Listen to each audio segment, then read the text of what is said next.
तो दोस्तों आज हम बात करने जा रहे हैं कुंग फू हसल नाम की इस मूवी के बारे में, जो कि अभी भी कई जगह एक तरह से पॉपुलर है। ये हमें 2004 के अंदर martial art action comedy movie थी, जो कि हमें देखने को मिली है और लोगों द्वारा इसे बड़ा पसंद किया गया था। तो आज हम इसी के बारे में आपको पूरी जानकारी बताए गए, इसके fact, detail, update, pre production, releasing, casting के बारे में। तो वीडियो को लाइक कर दे। अब इसके बारे में हम जानना चालू करते हैं। कुंग फू हसल चीनी शाब्दिक अर्थ kung fu martial art action comedy film है जिसका निर्देशन, निर्माण और सहलेखन स्टीफन चाउ ने किया है, जो हुआंग शेंगई, यूएन वार, यूएन क्यू, डैनी चैन कोककवान और लेउंग सिउलुंग के साथ प्रमुख भूमिका में भी है। कहानी एक हत्यारे पड़ोस के गिरोह, एक गरीब गांव के असंभावित नायकों और एक महत्वाकांक्षी गैंगस्टर की अपनी असली पहचान को खोजने की भयंकर यात्रा के इर्दगिर्द घूमती है। मार्शल आर्ट कोरियोग्राफी की देखरेख यूएन वुपिंग ने की है। यह फिल्म हांगकांग और मुख्य भूमि चीनी कंपनियों के बीच सहनिर्माण थी, जिसे शंघाई में फिल्माया गया था। शाओलिन सॉकर की व्यावसायिक सफलता के बाद इसकी निर्माण कंपनी स्टार ओवरसियो ने 2002 में कोलंबिया पिक्चर्स एशिया के साथ फिल्मों का विकास करना शुरू किया। इसमें 1970 के दशक के हांगकांग एक्शन सिनेमा के लिए प्रसिद्ध कई सेवानिवृत्त अभिनेता शामिल हैं और इसकी तुलना क्राउचिंग टाइगर, हिडन ड्रैगन और हीरो जैसी समकालीन और प्रभावशाली वुक्सिया फिल्मों से की गई है। पारंपरिक चीनी संगीत के साथ फिल्म में कार्टून विशेष प्रभाव अक्सर इसकी सबसे खास विशेषता के रूप में उद्धृत किए जाते हैं। कुंग फू हसल चीन में 23 दिसंबर 2004 को और संयुक्त राज्य अमेरिका में 25 जनवरी 2005 को रिलीज हुई थी। फिल्म को सकारात्मक समीक्षा मिली और इसने उत्तरी अमेरिका में 17 मिलियन अमेरिकी डॉलर और अन्य क्षेत्रों में 84 मिलियन अमेरिकी डॉलर की कमाई की। यह संयुक्त राज्य अमेरिका में सबसे अधिक कमाई करने वाली विदेशी भाषा की फिल्मों की सूची में 10वें स्थान पर थी और साथ ही 2005 में देश में सबसे अधिक कमाई करने वाली विदेशी भाषा की फिल्म थी। कुंग फू हसल ने कई पुरस्कार जीते, जिनमें 6 हांगकांग फिल्म पुरस्कार और 5 गोल्डन हॉर्स पुरस्कार शामिल है। फिल्म को अक्टूबर 2014 में एशिया और अमेरिका में 3D में फिर से रिलीज किया गया, जो फिल्म की 10वीं वर्षगांठ का प्रतीक है। 1940 के दशक के शंघाई में छोटे मोटे बदमाश सिंह और बोन कुख्यात एक्स गैंग में शामिल होने की ख्वाहिश रखते हैं, जिसका नेतृत्व निर्दयी हत्यारा ब्रदर सम करता है। ये दोनों पिगस्टी एली नामक एक जर्जर बस्ती में जाते हैं और एक्स के सदस्य होने का नाटक करके निवासियों से जबरन वसूली करते हैं। सिंह की हरकतें आखिरकार असली गिरोह का ध्यान आकर्षित करती है, जो ग्रामीणों से भिड़ जाते हैं। गिरोह के अतिरिक्त लोग आते हैं, लेकिन वे सभी युग्गी के 3 किराएदारों, कुली, दर्जी और डोनट द्वारा जल्दी से निपट लिए जाते हैं, जो वास्तव में कुंग फू मास्टर हैं। हालांकि एक्स गैंग के प्रतिशोध के डर से झुग्गी की मकान मालकिन तीनों को बेदखल कर देती है। भाई सम ने सिंह और बोन को पकड़ लिया और उन्हें गिरोह के सदस्यों के रूप में प्रस्तुत करने के लिए मारने का इरादा किया। हालांकि सिंह और बोन बाल बाल बच गए, भाई सम को प्रभावित करते हुए, जो उन्हें एक्स गैंग में शामिल होने की पेशकश करता है, इस शर्त पर कि वे किसी को मार दें। सिंह बोन को अपना बचपन याद करता है, जब उसे एक आवारा ने अपनी छोटी बचत से मार्शल आर्ट पैम्फलेट खरीदने के लिए धोखा दिया था। पैम्फलेट की बौद्ध पाम तकनीक का अभ्यास करने के बाद सिंह ने फोंग नाम की एक मूक लड़की को गुंडों से बचाने का प्रयास किया, लेकिन इसके बजाय उसे पीटा गया और अपमानित किया गया। सिंह इस बात पर अड़े रहे कि नायक कभी नहीं जीतते और उन्होंने खलनायक बनने का संकल्प लिया। सिंह और बोन मकान मालकिन को मारने के लिए पिगस्टी एली में वापस आते हैं, लेकिन असफल हो जाते हैं और उन्हें परिसर से खदेड़ दिया जाता है। सिंह एक ट्रैफिक पल्पिट में वापस चला जाता है, जहां उसकी चोटें रहस्यमय तरीके से तुरंत ठीक हो जाती है। इस बीच पिगस्टी एली से बदला लेने के इरादे से भाई सम 2 हार्पिस्टों को काम पर रखता है, जो अपने हथियार के रूप में एक जादुई गुझेंग का उपयोग करते हैं। वे तीनों स्वामियों को सफलतापूर्वक खत्म कर देते हैं, लेकिन मकान मालकिन और उसके पति मकान मालिक से हार जाते हैं, जो खुद को कुशल लड़ाके बताते हैं। Kung fu hustle Beijing film studio और हांगकांग के स्टार ओवरसीज का सहनिर्माण है। 8 अपनी 2001 की फिल्म शाओलिन सॉकर की सफलता के बाद चो को 2002 में Colombia pictures film production Asia द्वारा एक परियोजना पर उनके साथ सहयोग करने की पेशकश की गई। चो ने प्रस्ताव स्वीकार कर लिया और परियोजना अंततः कुंग फू हसल बन गई। 9 कुंग फू हसल का निर्माण 20 मिलियन अमेरिकी डॉलर के बजट के साथ किया गया था। चाओ को यह फिल्म बनाने की प्रेरणा बचपन में देखी गई मार्शल आर्ट फिल्मों और मार्शल आर्टिस्ट बनने की बचपन की महत्वाकांक्षा से मिली। 11 हॉलीवुड के एक वरिष्ठ अधिकारी ने कहा कि चाओ को लगातार 4 स्क्रिप्ट पर काम करने के लिए मजबूर होना पड़ा और उन्हें यह बहुत श्रमसाध्य लगा। 12 चाओ की पहली प्राथमिकता फिल्म पिगस्टी एली के मुख्य स्थान को डिजाइन करना था। बाद में एक साक्षात्कार में चाओ ने टिप्पणी की कि उन्होंने अपने बचपन से ही इस स्थान को बनाया था, जिसका डिजाइन हांगकांग के भीड़भाड़ वाले अपार्टमेंट परिसरों पर आधारित था जहां वे रहते थे।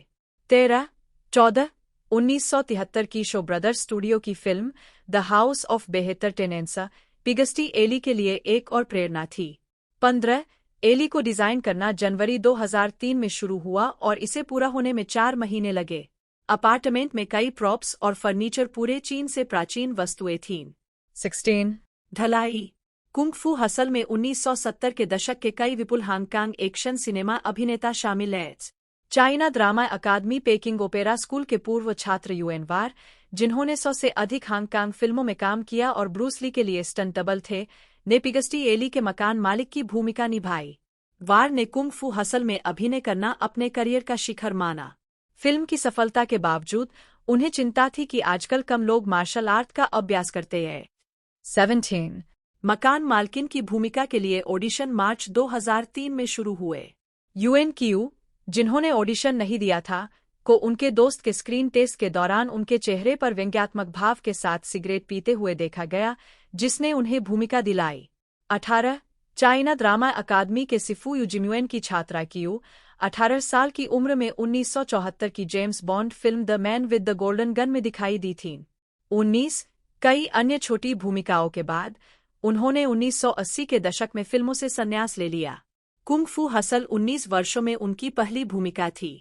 भूमिका के लिए चाओ के विजन को पूरा करने के लिए क्यू ने हर दिन आधी रात को नाश्ता करके भूमिका के लिए वजन बढ़ाया। ब्रूस लेओंग, जिन्होंने बीस्ट का किरदार निभाया था, स्टीफन चाओ के बचपन के मार्शल आर्ट हीरो थे। 14 लेओंग सिउ लुंग 1970 और 1980 के दशक में एक प्रसिद्ध एक्शन फिल्म निर्देशक और अभिनेता थे, जिन्हें ब्रूस ली और जैकी चैन के बाद खर ड्रैगन के रूप में जाना जाता था। 1980 के दशक के उत्तरार्ध में चीन की यात्रा के बाद ताइवान के फिल्म बाजार में अलोकप्रिय होने के बाद उन्होंने व्यवसाय में अपना करियर बनाया। कुंग फू हसल 15 साल के अंतराल के बाद फिल्म उद्योग में उनकी वापसी थी। उन्होंने चाओ को उच्च मानकों वाले एक लचीले निर्देशक के रूप में माना और बीस्ट से जुड़े पहले दृश्य से विशेष रूप से प्रभावित हुए, जिसे 28 बार फिर से शूट करना पड़ा। 20 प्रसिद्ध मार्शल कलाकारों के अलावा कुंग फू हसल में चीनी सिनेमा के दिग्गज भी शामिल हैं। फिल्म में 2 प्रसिद्ध चीनी निर्देशक दिखाई देते हैं, झांग यीबाई, जो फिल्म की शुरुआत में इंस्पेक्टर चैन की भूमिका निभाते हैं, और फेंग शियाओगांग, जो मगरमच्छ गिरोह के बॉस की भूमिका निभाते हैं। 21 सिंह की प्रेमिका फोंग को कास्ट करते समय चाओ ने कहा कि उन्हें इस भूमिका के लिए एक मासूम दिखने वाली लड़की चाहिए थी। टेलीविजन अभिनेत्री ईवा हुआंग, जो अपनी पहली फिल्म में थीं, को 8000 से ज्यादा महिलाओं में से चुना गया था। जब उनसे उन्हें कास्ट करने के फैसले के बारे में पूछा गया, तो चाओ ने कहा कि उन्हें उनके बारे में बस एक भावना थी और उन्हें नए अभिनेताओं के साथ काम करने में मजा आया। उन्होंने फिल्म में कोई संवाद नहीं रखने का फैसला किया ताकि वे सिर्फ अपने हाव भाव से ही अलग दिख सकें।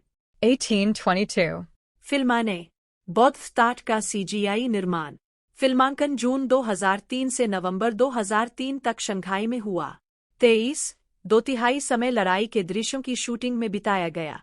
11 उन दृश्यों को शुरू में सेम्मो हंग ने कोरियोग्राफ किया था, जिन्होंने बीमारी, कठिन बाहरी परिस्थितियों, किसी अन्य प्रोजेक्ट में रुचि और प्रोडक्शन क्रू के साथ बहस के कारण 2 महीने बाद ही इसे छोड़ दिया।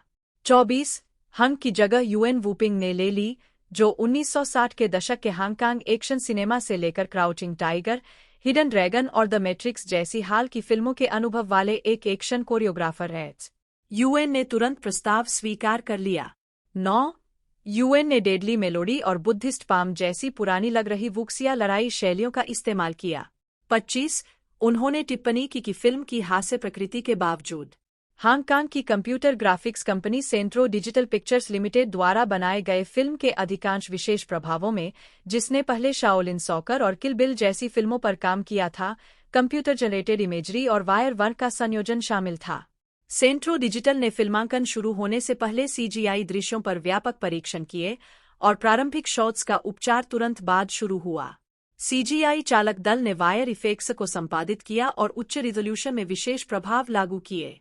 वुक्सिया उपन्यासों में उल्लिखित पौराणिक मार्शल आर्ट को सीजीआई के माध्यम से दर्शाया और अतिरंजित किया गया था, लेकिन चाओ के चरित्र और सैकड़ों कुल्हाड़ी चलाने वाले गैंगस्टरों के बीच अंतिम लड़ाई के लिए वास्तविक लोगों का इस्तेमाल किया गया था। 8 रंग के अंतिम अंशांकन के बाद निराश सिंह एक आइसक्रीम विक्रेता को लूटने का प्रयास करती है, लेकिन उसे पता चलता है कि वह वास्तव में फोंग है। जब वह उसे पहचानती है और उसे लॉलीपॉप देती है, जो उसे उस दिन की याद दिलाता है जब उसने उसे बचाने की कोशिश की थी, तो वह उसे तोड़ देता है और शर्म से वहां से चला जाता है। भाई सम सिंह को तुरंत गिरोह की सदस्यता प्रदान करता है यदि वह अपने ताला खोलने के कौशल का उपयोग करके पागलखाने से एक महान हत्यारे बीस्ट को मुक्त कराता है। सिंह सफल होती है और बीस्ट को एक्स गैंग के मुख्यालय में वापस ले आती है। भाई सम को शुरू में बीस्ट के लापरवाह रवैये और बेढंगे रूप के कारण उस पर संदेह था, लेकिन जब बीस्ट ने हवा में गोली रोक दी तो उसने तुरंत अपना विचार बदल दिया। बीस्ट अगले दरवाजे पर कैसीनो में मकान मालकिन और मकान मालिक से मिलता है। उनके बीच भयंकर लड़ाई होती है जो गतिरोध में समाप्त होती है। सिंह को अपनी गलती का एहसास होता है। वह बीस्ट पर हमला करता है, जो गुस्से में जवाबी हमला करता है। मकान मालकिन और मकान मालिक बेहोश सिंह को पकड़ लेते हैं और भाग जाते हैं। बीस्ट भाई सम को खत्म कर देता है और एक्सिस का नेता बन जाता है। मकान मालकिन और मकान मालिक पिगस्टी एली में सिंह का इलाज करते हैं और उसके जल्दी ठीक होने से हैरान हो जाते हैं। मकान मालकिन को लगता है कि सिंह दरअसल जन्मजात कुंग-फू जीनियस है। अपनी नई शक्तियों के साथ सिंह बीस्ट से लड़ने से पहले आसानी से कुल्हाड़ियों को नष्ट कर देता है। सिंह बीस्ट को बेअसर करने के लिए बौद्ध पाम तकनीक का उपयोग करता है, जो हार मान लेता है। सिंह और बोन ने फोंग के लॉलीपॉप को अपना लोगो बनाकर कैंडी स्टोर खोला। फोंग सिंह से उसके स्टोर पर मिलने जाता है और दोनों गले मिलते हैं। सिंह को पैम्फलेट बेचने वाला आवारा व्यक्ति बाहर दूसरे पैम्फलेट बेचता हुआ देखा जा सकता है।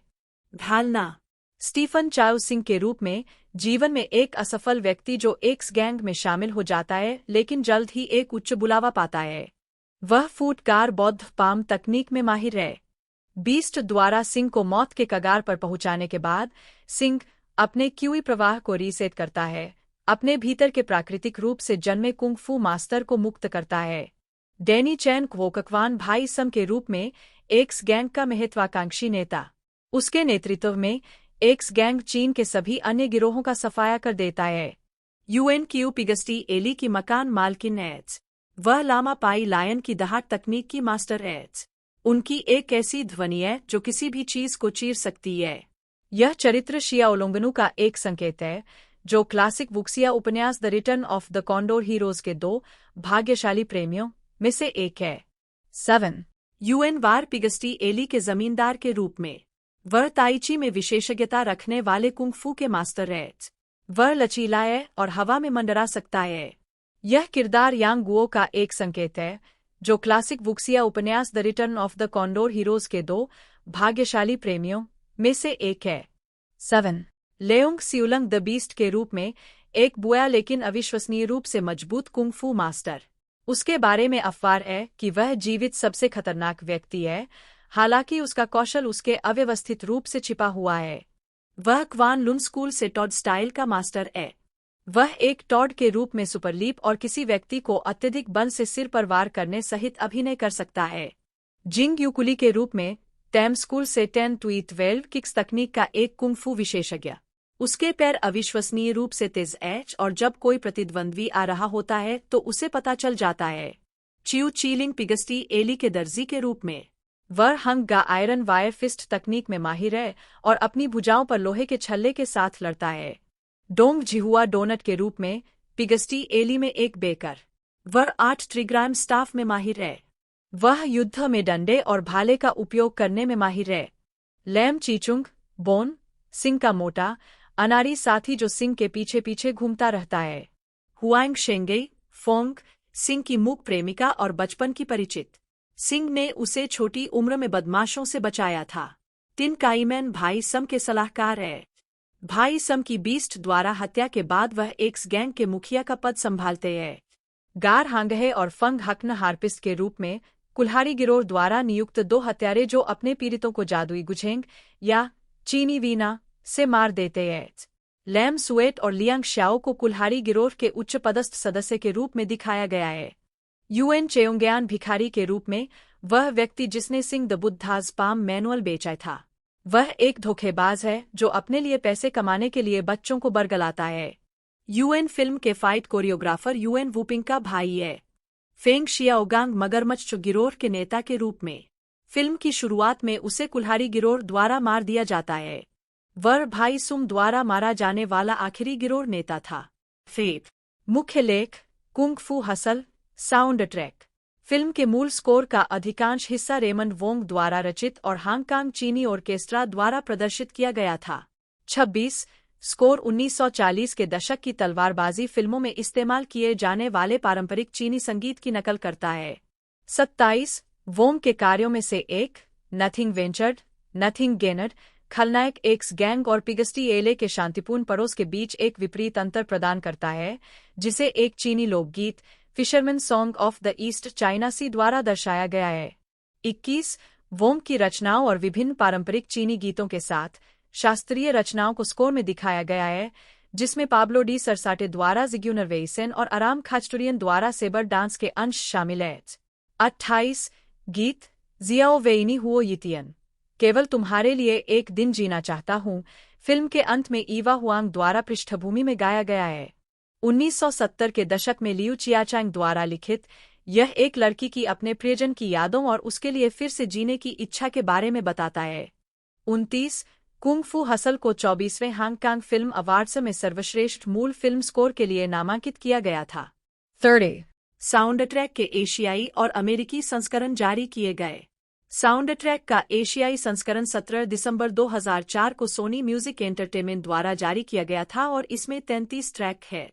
31 साउंड ट्रैक का अमेरिकी संस्करण 29 मार्च 2005 को वारेस सरबांडे द्वारा जारी किया गया था और इसमें 19 ट्रैक हैं। एशियाई रिलीज की तुलना में 14 ट्रैक गायब हैं।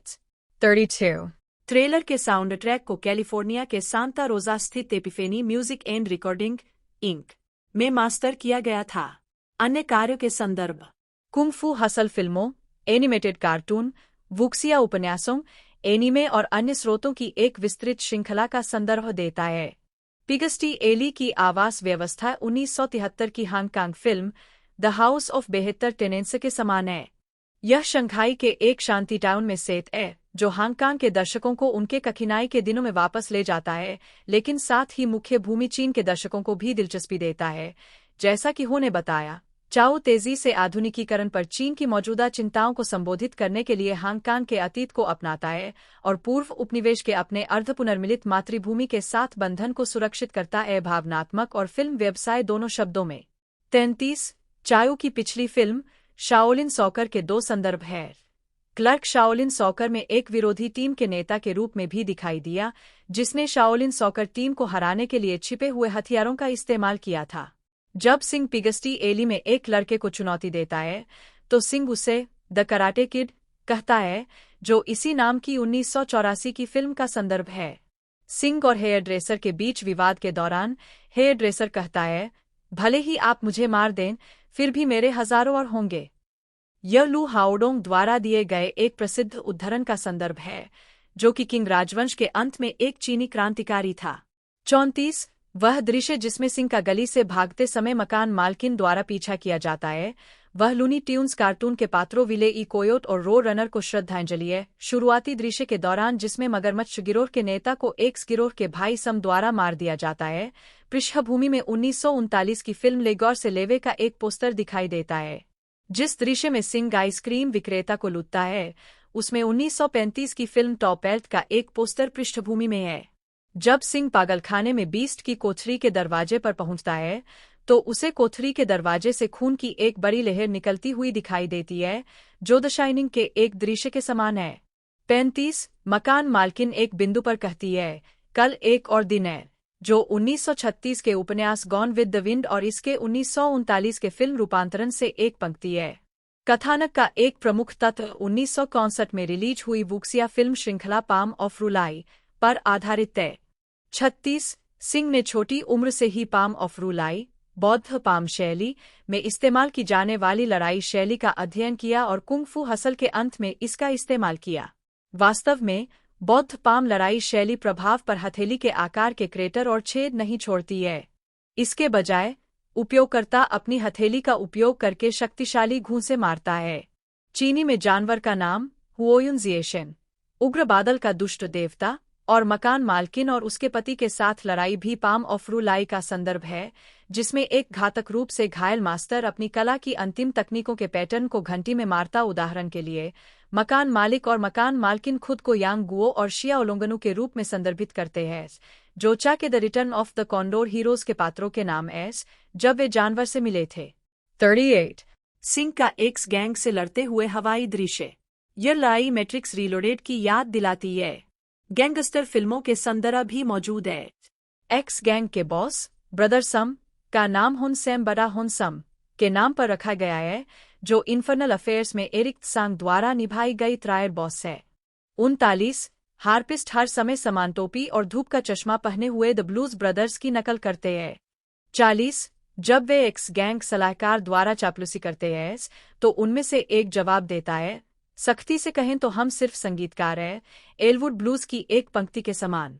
41 फिल्म में कुंग फू मास्टर्स द्वारा प्रदर्शित कई लड़ाई के दृश्य और अलौकिक शक्ति ड्रैगन बॉल जेड और इसी तरह के एनीमे की याद दिलाते हैं।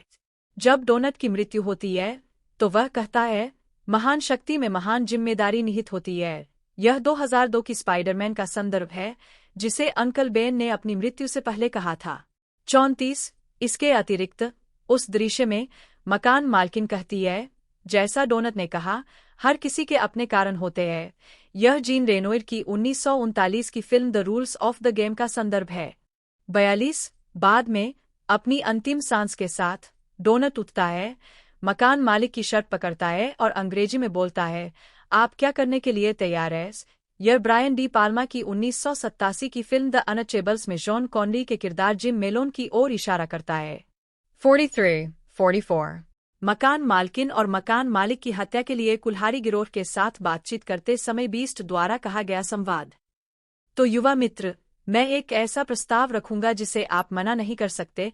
यह फिल्म द गॉडफादर के संवाद का संदर्भ है। 43 साथ ही भाई सम के लिए मकान मालकिन की टिप्पणी, हम एक ऐसा उपहार लाए हैं जिसे आप मना नहीं कर सकते, उसी की एक स्पष्ट पैरोडी है, जिस पर सम फिल्म के डब संस्करण में जवाब देते हैं, हाँ, जब बीस्ट हमारे पक्ष में है तो हम देखेंगे कि घंटी किसके लिए बजती है, जो 1943 की फिल्म का संदर्भ है। सिंह, जिसका पुनर्जन्म द वन के रूप में हुआ है, जो एंटर द ड्रैगन में ब्रूस ली की पोशाक पहनकर और उनकी लड़ाई शैली का उपयोग करके उन्हें श्रद्धांजलि देता है, और सेक्टोंग गैंगस्टरों के बीच अंतिम लड़ाई द मैट्रिक्स रीलोडेड में नियो और सेक्टोंग एजेंट स्मिथ्स के बीच लड़ाई की नकल करती है। संभावित अगली कड़ी। 2005 में चाऊ ने घोषणा की कि कुंग फू हसल का सीक्वल होगा, हालांकि उन्होंने मुख्य महिला किरदार पर फैसला नहीं किया था। फिल्म में बहुत सारे नए किरदार होंगे, हमें बहुत सारे नए अभिनेताओं की आवश्यकता होगी। यह संभव है कि हम स्थानीय लोगों को कास्ट करने के अलावा विदेश से भी लोगों की तलाश करें। 100 जनवरी 2013 में एक साक्षात्कार के दौरान चाऊ ने स्वीकार किया कि कुंग फू हसल 2 बनाने की योजना को रोक दिया गया है। मैं वास्तव में फिल्म बनाने के बीच में था, लेकिन वर्तमान में इसे अन्य आने वाली परियोजनाओं के मद्देनजर रोक दिया गया है। 101 कुंग फू हसल 2 का निर्माण विलंबित हो गया, जबकि चाओ ने विज्ञान कथा साहसिक फिल्म CJ7 को फिल्माया। नतीजतन कुंग फू हसल 2 को 2014 में रिलीज के लिए स्लेट किया गया था। 102 2017 तक चाओ ने पहले ही द मरमेड और Journey to the West the Demon Strike Back को पूरा कर लिया था।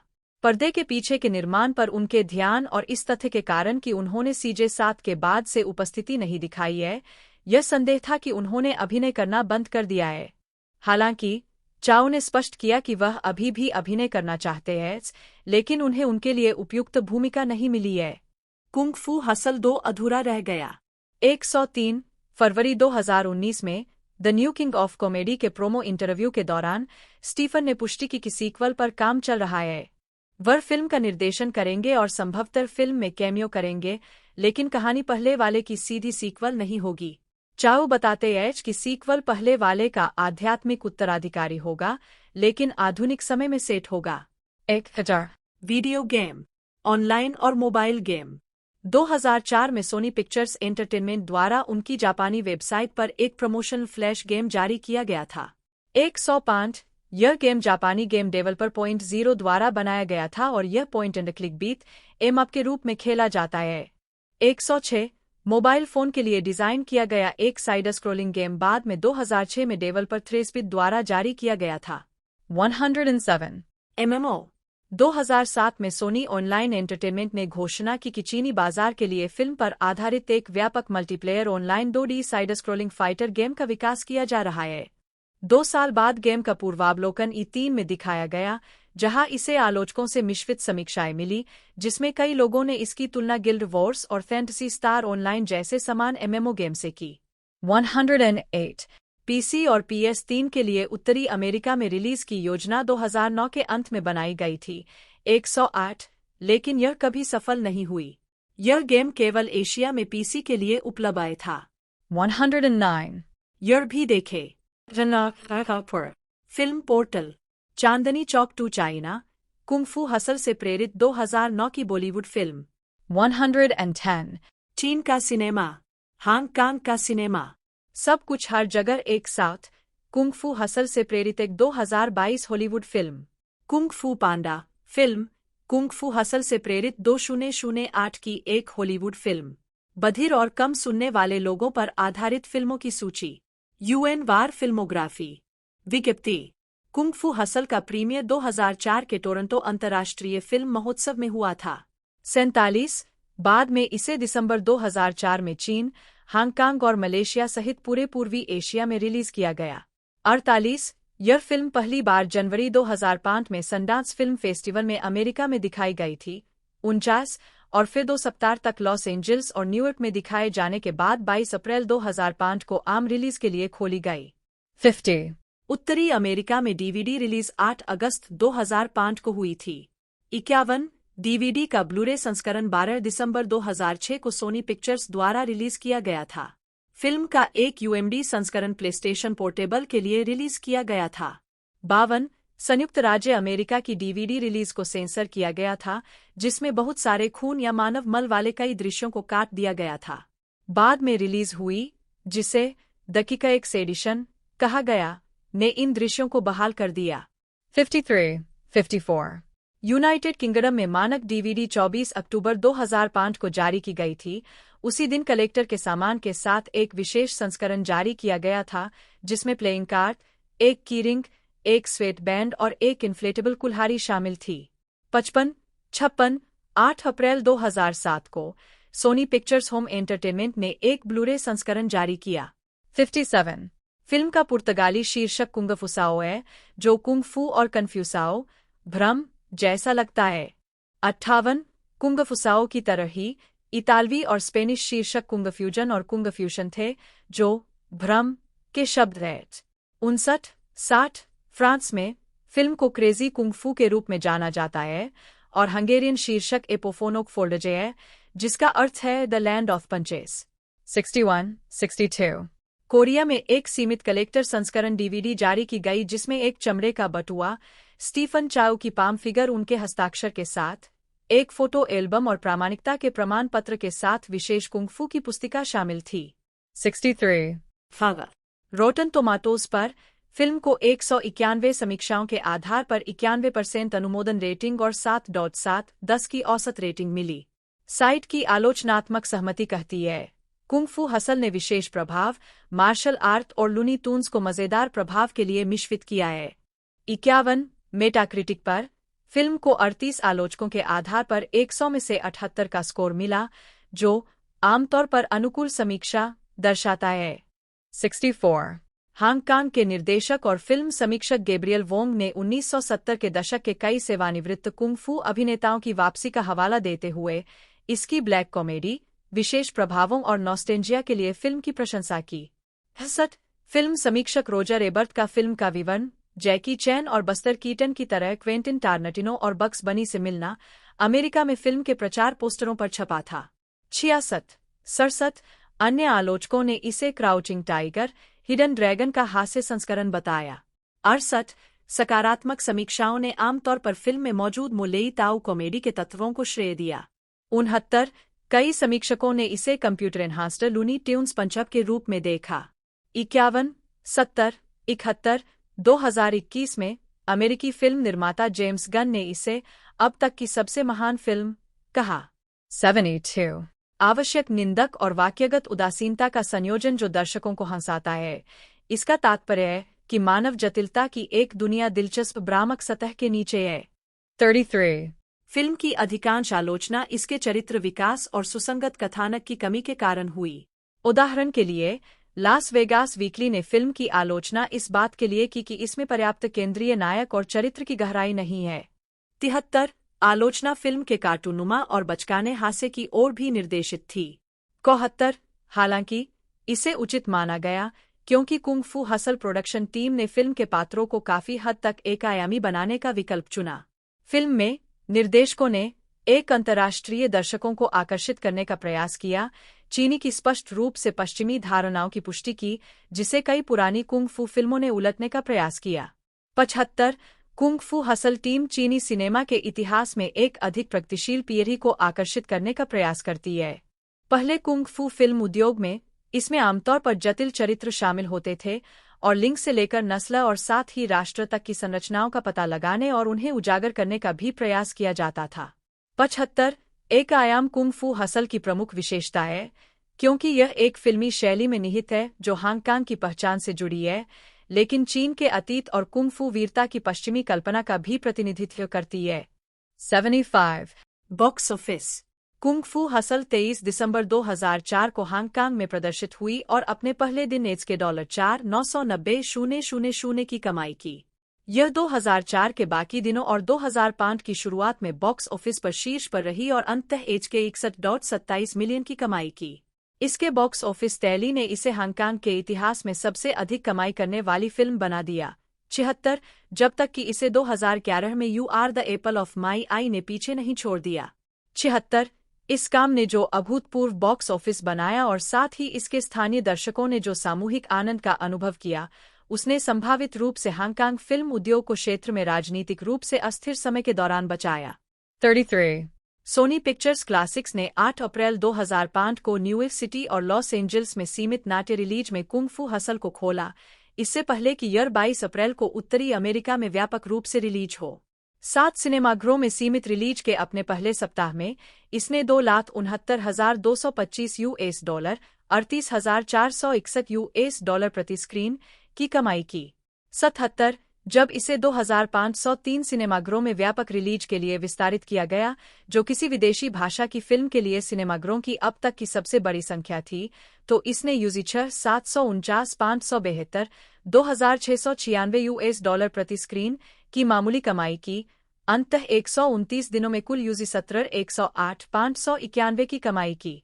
कुल मिलाकर कुंग फू हसल ने दुनिया भर में $104,669 की कमाई की। 78 ब्लॉकबस्टर न होते हुए भी कुंग फू हसल 2005 में उत्तरी अमेरिका में सबसे ज्यादा कमाई करने वाली विदेशी भाषा की फिल्म बनने में कामयाब रही। 79 और संयुक्त राज्य अमेरिका के होम वीडियो बाजार में $30,000 अमेरिकी डॉलर से ज्यादा की कमाई की। 80 फिल्म को 16 हांगकांग फिल्म पुरस्कारों के लिए नामांकित किया गया था, जिसमें से सर्वश्रेष्ठ पिक्चर, सर्वश्रेष्ठ एक्शन कोरियोग्राफी, सर्वश्रेष्ठ फिल्म संपादन, सर्वश्रेष्ठ ध्वनि प्रभाव, सर्वश्रेष्ठ सहायक अभिनेता और सर्वश्रेष्ठ दृश्य प्रभाव जीते। 81 बाद में गोल्डन हॉर्स अवार्ड्स में स्टीफन चाउ के लिए सर्वश्रेष्ठ निर्देशक के पुरस्कार सहित 5 और पुरस्कार जीते गए। 82 संयुक्त राज्य अमेरिका में कुंग फू हसल को विभिन्न फिल्म आलोचक संघों द्वारा अच्छी प्रतिक्रिया मिली। गोल्डन ग्लोब पुरस्कार में सर्वश्रेष्ठ विदेशी भाषा फिल्म के रूप में नामांकित किया गया और बोस्टन, शिकागो, लास वेगास और फीनिक्स आधारित आलोचकों से सर्वश्रेष्ठ विदेशी भाषा फिल्म जीती। 83 बाद में इसे 6 सैटेलाइट पुरस्कारों, 84 और सर्वश्रेष्ठ फाइट सीन के लिए एक MTV मूवी पुरस्कार के लिए नामांकित किया गया। 1994 में चाउ ने निर्देशक ली लिक्ची और लेखक विंसेंट को के साथ मिलकर लव ऑन डिलीवरी बनाई। 42 एक ऐसी फिल्म जो साल की छठी सबसे ज्यादा कमाई करने वाली फिल्म बन गई, जो कि स्थिति में एक महत्वपूर्ण कदम नीचे है। सौभाग्य से चाउ ने उसी साल फिर से कोक और ली के साथ मिलकर जेम्स बॉन्ड की पैरोडी बनाई, जिसका श्रेय उन्हें संलेखन और संनिर्देशन के तौर पर दिया जाता है, और फ्रॉम बीजिंग विद लव 43 वार्षिक बॉक्स ऑफिस पर नंबर 3 की फिल्म बन गई, जिसे केवल चाउ यूनफैट की गॉड ऑफ गैम्बलर्स फ्रेंचाइजी में वापसी और जैकी चैन की ड्रंकन मास्टर 2 में एक युवा वोंग फीहंग के चरित्र में वापसी से हराया। 44 एक ऐसा चरित्र जिसे उन्होंने आखिरी बार 1978 में पहली ड्रंकन मास्टर में निभाया था। 45 इस समय के आसपास चाउ ने अपनी स्वयं की फिल्म निर्माण कंपनी चोई सिंह कंपनी, जिसे कैक्सिंग फिल्म कंपनी और Hong Kong colour star film company के रूप में अनुवादित किया गया है, की स्थापना की।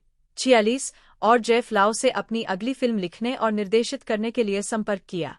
लाओ ने चाउ से कहा कि यदि वह बार बार एक ही फिल्म बनाते रहे तो उन्हें महिला दर्शकों के बीच कभी लोकप्रियता नहीं मिलेगी और उन्हें रोमांटिक लीड की भूमिका निभाने की जरूरत है। एक होटल की बैठक में उन्होंने चाउ को क्लासिक चीनी उपन्यास जर्नी टू द वेस्ट के 2 भाग के रूपांतरण को फिल्माने के लिए कहा और चाउ सहमत हो गए। 47 मुख्य भूमि के स्थानों पर शूटिंग करने के लिए फिल्म चाउ की चोई सिंह कंपनी और शियान फिल्म स्टूडियो के बीच मुख्य भूमि हांगकांग सह निर्माण बन गई। 48-50 हालांकि सरकारी सब्सिडी में हाल की कटौती ने उन्हें वित्तपोषण के नए स्रोतों की तलाश करने के लिए मजबूर किया और उन्होंने सहनिर्माण मॉडल को अपनाया। 51 परिणामी शूटिंग अव्यवस्थित थी, जिसमें हांगकांग का दल केवल कैंटोनी बोल रहा था और मुख्य भूमि का दल मंदारिन बोल रहा था। 52 लू शुमिंग और वू यूजिन जैसे अभिनेताओं ने कहा कि उन्हें बहुत कम पता था कि क्या चल रहा था। 53 और अभिनेता लॉ करिंग ने चाउ को अभिमानी बताया। 54 दोनों फिल्मों का शीर्षक a Chinese Odyssey part 1 Pandora box और a Chinese Odyssey part 2 Cinderella था और जनवरी और फरवरी 1995 में रिलीज हुई, जहां उन्होंने बॉक्स ऑफिस पर अच्छा प्रदर्शन नहीं किया। 55 जिसके कारण चोई सिंह फिल्म कंपनी ने दिवालियापन की घोषणा कर दी। 56 हालांकि चाउ ने लाइसेंसिंग और विज्ञापन के अवसरों के माध्यम से वर्षों में फिल्म से पर्याप्त पैसा कमाया। 57 और 90 के दशक के अंत और 2000 के दशक की शुरुआत में यह मुख्य भूमि में एक पंथ पसंदीदा बन गया। 58 दोनों फिल्मों के वाक्यांशों, अभिव्यक्तियों और मेम्स के साथ प्रारंभिक चीनी इंटरनेट संस्कृति का एक आधारभूत हिस्सा बन गया। 59 इसे आंशिक रूप से स्टीफन चाउ फेनोमेनन के रूप में भी जाना जाता है। 60, 61, 62, 63 2001 से 2010 अंतर्राष्ट्रीय स्टारडम। 2001 में उनकी फिल्म शाओलिन सॉकर ने दुनिया भर में $50 मिलियन से अधिक की कमाई की। 61, 65, 66, 67 चाउ ने 2002 हांगकांग फिल्म पुरस्कारों में सर्वश्रेष्ठ निर्देशक और सर्वश्रेष्ठ अभिनेता का पुरस्कार जीता और फिल्म ने सर्वश्रेष्ठ विदेशी भाषा फिल्म के लिए ब्लू रिबन पुरस्कार और सर्वश्रेष्ठ फिल्म और सर्वश्रेष्ठ निर्देशक के लिए गोल्डन बोहिनिया पुरस्कार सहित अतिरिक्त पुरस्कार प्राप्त किए। 68 यह उस समय हांगकांग में सबसे ज्यादा कमाई करने वाली चीनी फिल्म थी, जिसने एशिया क्षेत्र में $46 मिलियन की कमाई की थी। पर चाउ मलेशिया में CJ7 का प्रचार करते हुए 2008-2004 में उनकी फिल्म कुंग-फू हसल ने दुनिया भर में $106 मिलियन से अधिक की कमाई की। चाउ ने ताइवान गोल्डन हॉर्स अवार्ड्स में सर्वश्रेष्ठ निर्देशक और इमेजिन फिल्म फेस्टिवल के सर्वश्रेष्ठ चित्र के साथ-साथ 20 से अधिक अंतर्राष्ट्रीय पुरस्कार भी जीते। 69-70 कॉमेडियन बिल मरे ने कहा कि यह फिल्म कॉमेडी के मामले में आधुनिक युग की सर्वोच्च उपलब्धि थी। 71 उनकी अंतिम भूमिका वाली फिल्म CJ7 की शूटिंग जुलाई 2006 में पूर्वी चीनी बंदरगाह निंगबो में शुरू हुई। 72 अगस्त 2007 में फिल्म को CJ7 शीर्षक दिया गया, जो चीन के सफल शेंझोउ क्रू स्पेस मिशन शेंझोउ 5 और शेंझोउ 6 पर आधारित थी। 73 कॉमेडी में उनके काम के लिए उन्हें ब्रुकलिन एकेडमी ऑफ म्यूजिक जैसे उल्लेखनीय संस्थानों से प्रशंसा मिली है, जिसने उन्हें कॉमेडी का राजा कहा है। 74 2010 वर्तमान निर्देशन पर ध्यान। The new king of comedy 2019 के प्रीमियर पर चायो। 2010 में वह पीकाओ चीथॉन बिंगो ग्रुप लिमिटेड के कार्यकारी निदेशक और प्रमुख शेयर धारक बन गए। 75 2013 में उनकी film Journey to the West Conquering the Demons अब तक की सबसे ज्यादा कमाई करने वाली चीनी फिल्म थी। 76 2016 में उनकी फिल्म द मरमेड ने कई बॉक्स ऑफिस रिकॉर्ड तोड़ दिए, 78, और चीन में 2016 की सबसे ज्यादा कमाई करने वाली फिल्म बन गई। 79, द मरमेड 10 फरवरी 2016 को वियतनाम में रिलीज हुई थी। 14 मार्च को यह वियतनाम में अब तक की तीसरी सबसे ज्यादा कमाई करने वाली फिल्म बन गई। इसने अब दुनिया भर में 553.81 मिलियन अमेरिकी डॉलर से अधिक की कमाई की है। 80, चाउ 2016 में 9वें सबसे ज्यादा कमाई करने वाले हॉलीवुड निर्देशक बन गए। 81, चाउ ने अपनी 1999 की फिल्म किंग ऑफ कॉमेडी के रीमेक को लिखने, निर्देशित करने और निर्माण करने में 4 साल बिताए। फिल्म का नाम the new king of comedy था, जो फरवरी 2019 में रिलीज हुई। इस हांगकांग नाम में उपनाम चायू है। हांगकांग रिवाज के अनुसार पश्चिमी शैली का नाम स्टीफन है और चीनी शैली का नाम सिंगची है। स्टीफन चायू चो सिंगची 2008 में चायू जन्म स्टीफन चाओ सिंगची 22 in 1962, आयु 62, ब्रिटिश हवाओ, व्यवसाय निर्देशक, अभिनेता, आसिया अभिनेता, पकपा रेखक, निर्माता। सक्रिय वर्ष निर्देशक के रूप में 1994, वर्तमान अभिनेता के रूप में 1982 to 2008, चीनी नाम परंपरागत चीनी टो शिंगछ्र, सरलीकृत चीनी टो शिंगछ्र, ट्रांसक्रिप्शन स्टीफन चाओ सिंगची, एक चीनी, जन्म 22 जून 1962, एक हांगकांग फिल्म निर्माता। 2 पूर्व अभिनेता और हास्य अभिनेता। 3 एल जो अपनी मोलेई ताऊ शैली, कॉमिक टाइमिंग और स्टंट के लिए जाने जाते हैं। हांगकांग की कई टेलीविजन सीरीज में दिखाई देने के बाद चाओ की पहली बड़ी सफलता 1989 की comedy series the final Combat थी। इसके बाद उन्होंने 1991 की action comedy film Fight Back to School में अभिनय किया, जो हांगकांग में अब तक की सबसे ज्यादा कमाई करने वाली फिल्म बन गई। 4 बाद में उन्होंने इसके सीक्वल में अपनी भूमिका दोहराई। 1994 में उन्होंने फ्रॉम बीजिंग विद लव के साथ अपने निर्देशन की शुरुआत की। 2001 में चाओ ने sports comedy film Shaolin soccer का निर्देशन और अभिनय किया, जो दुनिया भर में सिनेमाघरों में सफल रही और चाओ को उत्तरी अमेरिकी मुख्यधारा में ले आई। इस व्यावसायिक सफलता के बाद 2004 में martial art action comedy kung fu hustle आई। फिल्म को सकारात्मक समीक्षा मिली और इसने दुनिया भर में 106 मिलियन अमेरिकी डॉलर से अधिक की कमाई की, जिससे यह संयुक्त राज्य अमेरिका में सबसे अधिक कमाई करने वाली विदेशी भाषा की फिल्मों में से एक बन गई। पूर्णकालिक फिल्म निर्माता बनने से पहले चाओ का अंतिम फिल्म अभिनय प्रदर्शन 2008 की science fiction comedy drama film CJ7 में था। प्रारंभिक जीवन और शिक्षा। स्टीफन चाओ का जन्म 22 जून 1962 को हांगकांग में लिंगपोई, गुआंगजो नॉर्मल यूनिवर्सिटी के पूर्व छात्र और चाओ यिकशुंग, निंगबो, झेजियांग के एक आप्रवासी के घर हुआ था। पांक चाओ की एक बड़ी बहन है जिसका नाम चाओ मानकेई और एक छोटी बहन है जिसका नाम चाओ सिंगहा है। 6 चाओ का दिया गया नाम सिंगची तांग राजवंश 618 से 907 के चीनी कवि वांग बो के निबंध preface to the prince of Teng's pavilion से लिया गया है। 7 जब वह 7 साल का था तब उसके माता पिता का तलाक हो गया। 7 चाओ ने हीप वोर प्राइमरी स्कूल में पढ़ाई की, जो प्रिंस एडवर्ड रोड, कोवलून प्रायद्वीप में चीन में चर्च ऑफ क्राइस्ट की हांगकांग परिषद से जुड़ा एक मिशनरी स्कूल है। 8 जब वे 9 साल के थे तब उन्होंने ब्रूस ली की फिल्म द बिग बॉस देखी, जिसने उन्हें मार्शल आर्ट स्टार बनने के लिए प्रेरित किया। 9 चाओ ने सैन मैरिनो सेकेंडरी स्कूल में प्रवेश लिया, जहां उन्होंने ली किन्यान के साथ अध्ययन किया। 9 स्नातक होने के बाद वह टीवीबी की अभिनय कक्षाओं में शामिल हो गए। आजीविका। चाओ ने अपने करियर की शुरुआत रेडिफ्यूजन टेलीविजन के लिए एक एक्स्ट्रा के रूप में की थी। 1980 के आसपास उन्होंने अपने दोस्त टोनी लेओंग चिउवाई के साथ टीवीबी के प्रसिद्ध कलाकार प्रशिक्षण पाठ्यक्रम 11 के लिए आवेदन किया। 12 लेओंग चिउवाई ने कक्षा में एक स्थान जीता, लेकिन चाओ को अस्वीकार कर दिया गया और वह एक शिपिंग कंपनी के लिए एक कार्यालय सहायक बन गया, एक नौकरी जिसे वह बहुत उबाऊ बताता है। 13 एक साल बाद उनके दोस्त और पड़ोसी जैमे चिक मेईजान, जो पिछले साल के प्रशिक्षण पाठ्यक्रम के एक अनुभवी थे, ने चाओ के लिए एक शब्द रखा। 14 और उन्हें 1982 के प्रशिक्षण वर्ग में भर्ती कराया गया।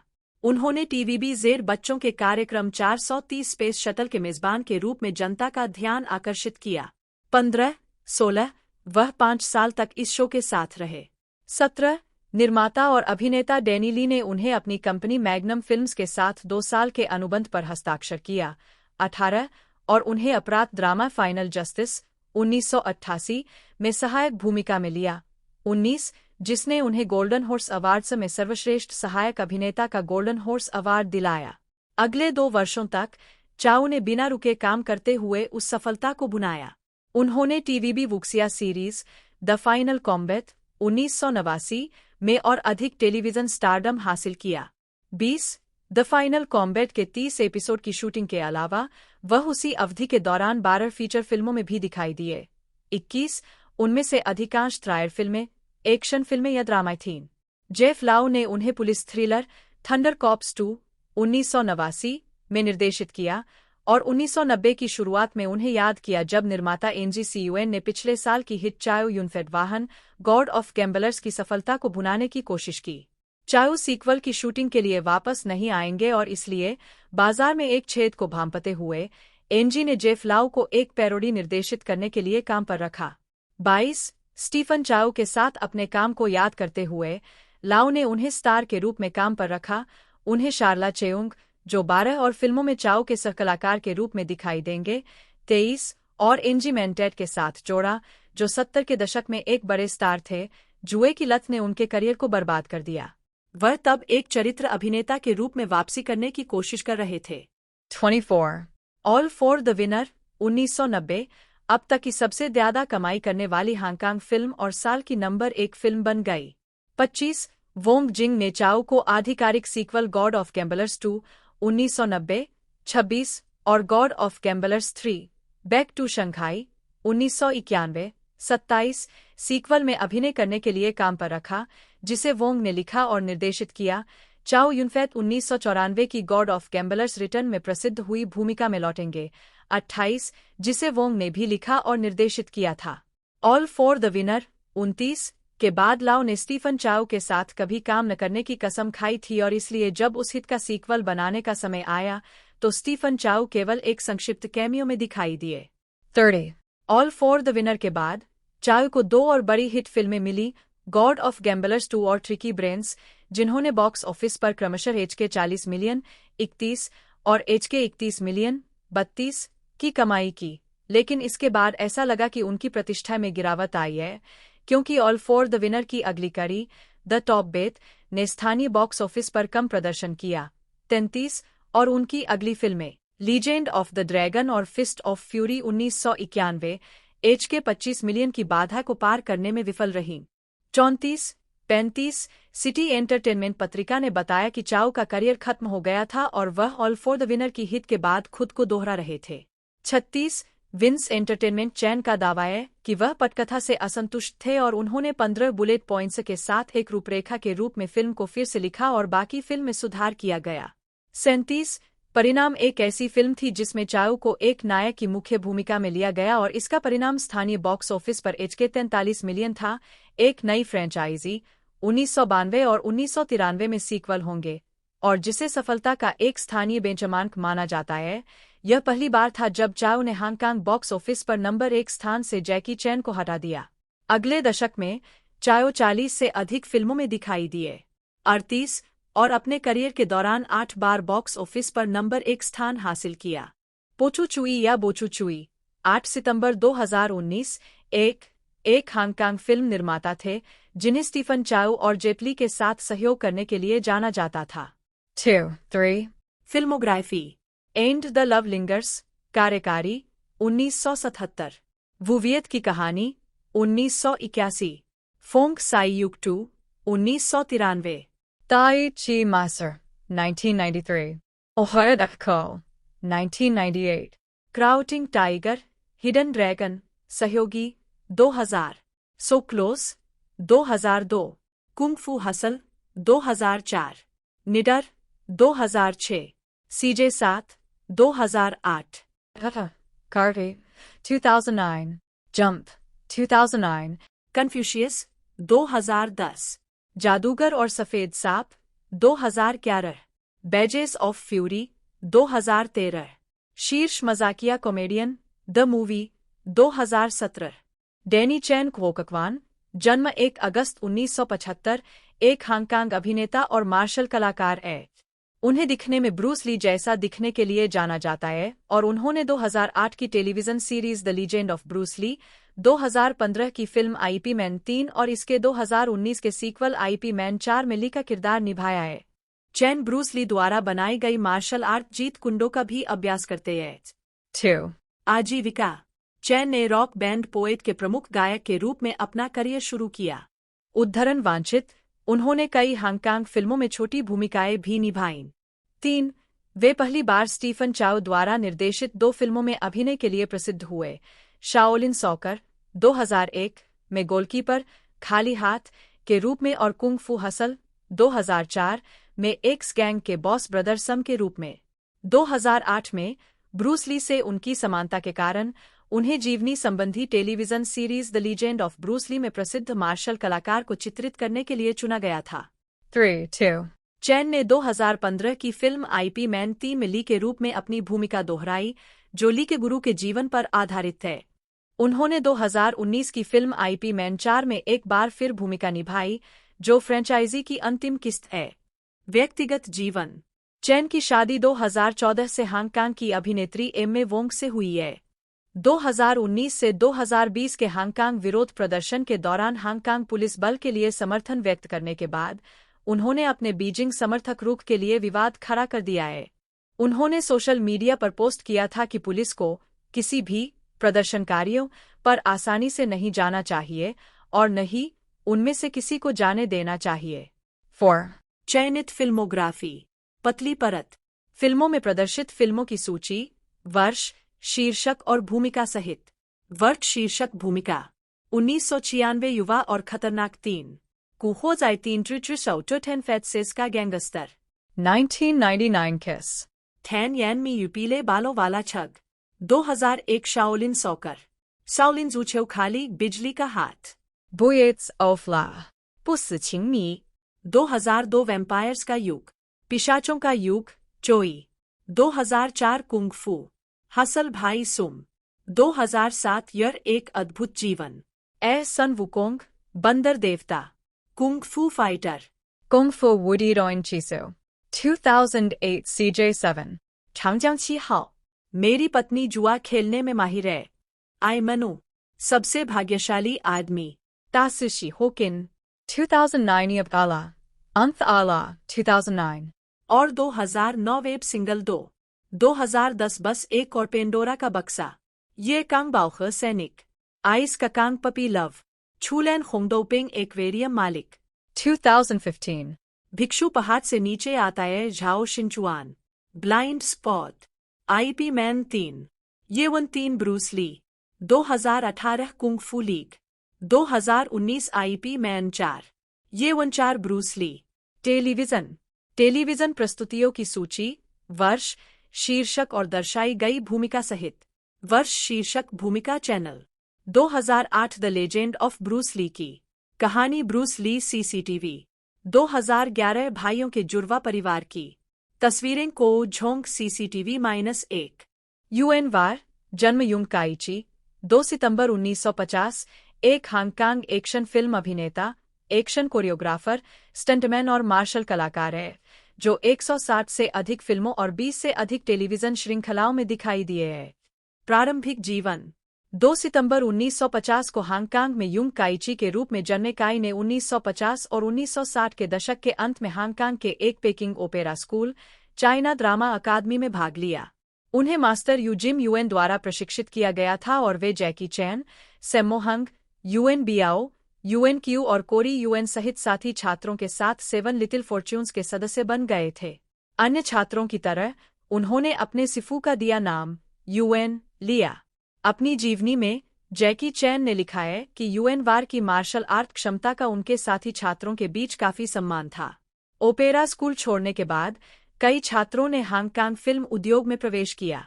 यूएन वार को एक अंग्रेजीकृत मंच नाम दिया गया, सेम यूएन। आजीविका। अपनी चपलता और कलाबाजी के लिए मशहूर, यूएन वार ने अपने फिल्मी करियर की शुरुआत फिल्म फिस्ट ऑफ फ्यूरी 1972 और एंटर द ड्रैगन 1973 में ब्रूस ली के स्टंट डबल के रूप में काम करके की थी। उन्होंने फिस्ट ऑफ फ्यूरी में ही अपने अभिनय की शुरुआत की, जिसमें उन्होंने एक जापानी व्यक्ति की भूमिका निभाई जो ब्रूस ली के किरदार को कुत्ते की तरह रेंगने के लिए कहता है और इसके लिए उसे बुरी तरह पीटा जाता है। उन्हें शो ब्रदर्स की फिल्मों में कई भूमिकाएं मिलनी शुरू हो गईं।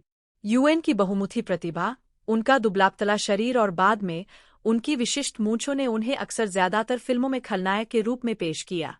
1980 के दशक के दौरान उन्होंने पूर्व सहपाठियों जैकी चैन, सैमो हंग और यूएन बियाओ के साथ कई फिल्मों में काम किया, दोनों ही एक्शन डायरेक्टर स्टंट कोऑर्डिनेटर की हैसियत से और खलनायक के किरदारों में अभिनय करते हुए।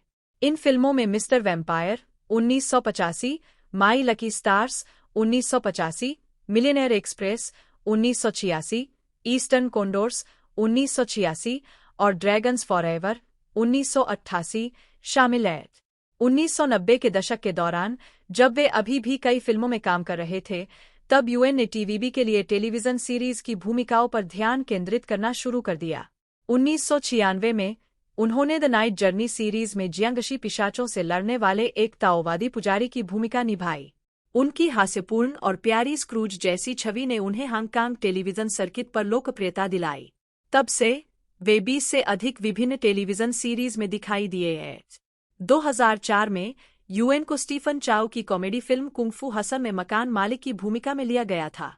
2005 के हांगकांग फिल्म पुरस्कारों के दौरान उनके सहयोगियों ने उन्हें सर्वश्रेष्ठ सहायक अभिनेता के पुरस्कार से सम्मानित करने का अवसर लिया। 1 यूएन ने 1998 में एमिंग हाई में एक अंग्रेजी भाषा की फिल्म में अपनी शुरुआत की।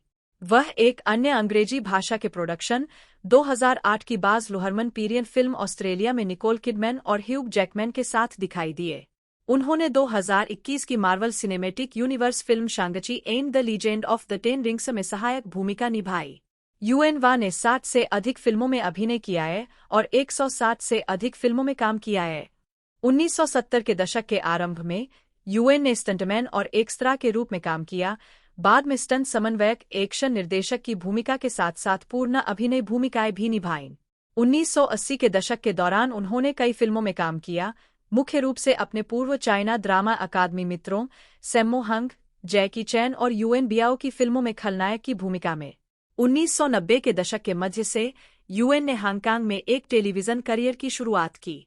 आज तक वह ब्रॉडकास्टर टीवीबी के लिए 23 अलग-अलग सीरीज में दिखाई दिए हैं। वह ताइवानी चैनल सीटीएस के एक शो में भी दिखाई दिए, जो कि फिल्म ए चाइनीज घोस्ट स्टोरी का रीमेक है जिसका नाम eternity a Chinese ghost story है। यूएन को 180 से अधिक फिल्मों में एक अभिनेता के रूप में और 40 से अधिक फिल्मों में एक मार्शल आर्ट निर्देशक के रूप में श्रेय दिया जाता है। 2. फिल्मोग्राफी। मुख्य लेख यूएन वार फिल्मोग्राफी। चेयोंग चेओ नाम, जिन्हें पेशेवर रूप से यूएन क्यू चीनी, जन्म 19 अप्रैल 1950 के नाम से जाना जाता है, एक हांगकांग अभिनेत्री और मार्शल कलाकार है। वह चीनी मार्शल आर्ट और बीजिंग ओपेरा कौशल दोनों की विशेषज्ञ है और जैकी चैन और सैमो हंग के समान ही मास्टर यूजिम्यूएन के तहत पेकिंग ओपेरा स्कूल में प्रशिक्षु थीं। प्रारंभिक जीवन। 19 अप्रैल 1950 को यूएन का जन्म हांगकांग में चेयोंग चेओ नाम के रूप में हुआ था। यूएन को यूएन क्यू का प्रदर्शन नाम दिया गया था। 2. शिक्षा। यूएन ने हांगकांग के कोवलून में पेकिंग ओपेरा स्कूल में पढ़ाई की। 1. आजीविका। यूएन 1960 के दशक के अंत से 1970 के दशक के प्रारंभ तक एक स्टंट वुमन और नाइट क्लब कलाकार थीं। 1974 में यूएन ने अंतर्राष्ट्रीय production the man with the golden gun 1974 में एक छोटी सी भूमिका निभाई, जिसमें उन्होंने हिप की भतीजी नारा की भूमिका निभाई, जो जेम्स बॉन्ड के रूप में रोजर मूर को बचाती है। 1979 में यूएन ड्रैगन क्लॉ में अपनी कलाबाजी और किकिंग क्षमताओं का प्रदर्शन करने में सक्षम थी। 1970 के दशक में स्टंट वुमेन के लिए सीमित अवसर थे। हांगकांग फिल्म उद्योग से करीब 20 साल दूर रहने के बाद उन्हें संयोग से कुंग-फू हसल में भूमिका मिली। वह ऑडिशन में चाइना ड्रामा अकादमी की एक जूनियर महिला फेलो के साथ थीं, लेकिन निर्देशक की नज़र उन पर थी। बताया गया कि स्टीफन चाओ ने लगातार अनुनय के बाद ही उन्हें भूमिका निभाने के लिए राजी किया। उद्धरण की आवश्यकता। बाद में यूएन वार के साथ फिल्म कुंग-फू मांजोन में दिखाई दिए और तब से सिनेमा में सक्रिय है। व्यक्तिगत जीवन। 1985 में यूएन की शादी मार्शल आर्ट डायरेक्टर लू चुन कू से हुई। उनके एक बेटा और एक बेटी है। 1995 में यूएन और लू का तलाक हो गया। 31 मार्च 2005 को यूएन को 10 अन्य महिलाओं और 2 पुरुषों के साथ अवैध जुआ खेलने के आरोप में गिरफ्तार किया गया था। हुआंग शेंगई, चीनी, जन्म 11 फरवरी 1983, एक, जिन्हें ईवा हुआंग के नाम से भी जाना जाता है, एक चीनी अभिनेत्री और गायिका है। प्रारंभिक जीवन और शिक्षा। हुआंग का जन्म और पालन पोषण शंघाई में हुआ। उनके पिता की शिक्षा संयुक्त राज्य अमेरिका में हुई थी और वे 1990 के दशक की शुरुआत में वहीं रहते थे, जबकि उनकी मां शंघाई में एक समाचार पत्र एजेंसी में संपादक के रूप में काम करती थीं। उन्होंने 2001 में बीजिंग फिल्म अकादमी से स्नातक की उपाधि प्राप्त की। आजीविका। ईवा हुआंग स्टीफन चाउ की action comedy film kung fu hustle 2004 में अभिनय करने के बाद प्रसिद्धि में आईं। 2. कुंग फू हसल ने चीनी मुख्य भूमि भर के बॉक्स ऑफिस पर रिकॉर्ड 155 मिलियन युआन की कमाई की, जिससे यह 2004 में चीन की सबसे ज्यादा कमाई करने वाली फिल्म बन गई। 3. अगले वर्ष अगस्त में उन्होंने बिना उनकी सहमति के एक पत्रिका फोटोशूट में दिखाई देने के बाद चाउ की कंपनी के साथ अपना अनुबंध समाप्त कर दिया। 4. पांक। इसके बाद हुआंग ने ड्रैगन स्क्वाड 2005 में अभिनय किया।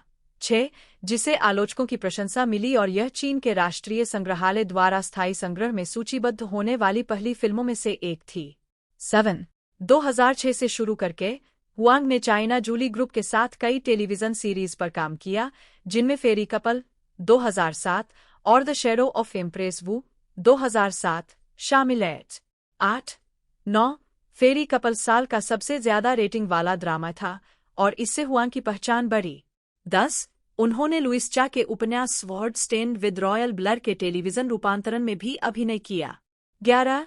2008 में हुआंग ने अपना पहला एकल एल्बम हुआंग शेंगे नाम से जारी किया। 12. 2009 में हुआंग चाइना जूली ग्रुप की एंटरटेनमेंट मीडिया कंपनी लिमिटेड की सीईओ बनी और सालाना 6 अंकड़ा वेतन प्राप्त किया। 13. उसी वर्ष वह हॉलीवुड की विज्ञान कथा film Race to Witch Mountain में एक छोटी भूमिका में दिखाई दी। 2011 में हुआंग ने जेटली और रेमंड लैम के साथ the sorcerer and the white snake में अभिनय किया, जहां उन्होंने व्हाइट स्नेक डेमन की भूमिका निभाई। उद्धरण वांछित। इसके बाद उन्होंने द लॉक्ड डोर 2012 में अभिनय किया। यह फिल्म एक कुलीन परिवार की लड़की की जीवन कहानी बताती है, जिसका कम उम्र में बलात्कार किया गया था। 15.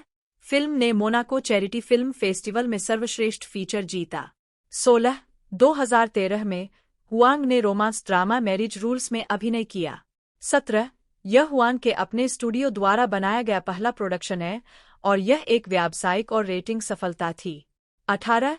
2014 में हुआंग ने एक्शन कॉमेडी फिल्म आइसमैन में डोनी येन के साथ अभिनय किया। तो दोस्तों इसे 14 सितंबर 2004 को TIFF में रिलीज़ कर दिया गया था और वर्ल्ड वाइड इसे 23 सितंबर 2000 जो उसको हांगकांग के साथ साथ इंडिया में भी इसके तकरीबन 2-3 महीने बाद रिलीज़ कर दिया गया था।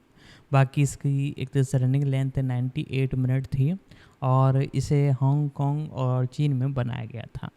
बाकी 20 मिलियन का इसका बजट था। इसने कलेक्शन दिया 104.9 मिलियन का, तो ये सुपर डुपर हिट रही थी। और दोस्तों ये एक कुंफू मूवी थी जो कि लोगों द्वारा बड़ा एक तरह से पसंद किया गया था। इंडिया में भी ये कई एक तरह से टीवी चैनलों पर भी हमें देखने को मिलती हैं। बाकी आप इसे OTT प्लेटफॉर्म प्राइम वीडियो पर देख पाओगे। तो यदि आपको वीडियो अच्छी लगती है तो वीडियो को लाइक कीजिएगा, चैनल को सब्सक्राइब कीजिएगा। मिलते हैं अगले वीडियो में।